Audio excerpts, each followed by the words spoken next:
ito located? This is in the 1st district. First district. Oh. Tinetrace ko lang po, no? Kasi 6 ang congressional districts ninyo, no? So ito, paano napondohan po ito? Itong 350 million pumping station na hindi gumagana.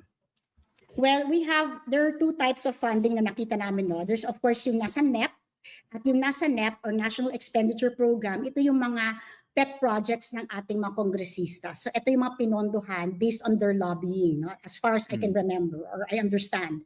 Although I've never been a congressman, pero yan ang pagkaintindi ko. Tapos meron ding mga projects na not found in the NEP, which I assume based on the lingo of the day are what you call insertions.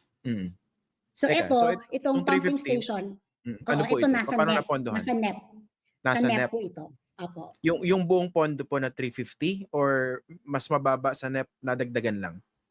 Ang alam ko, itong first phase, 96 or 95 point something million, yun yung first phase. Tapos yung susunod na 250 million ay dapat sa 2026 budget yata, based on my understanding.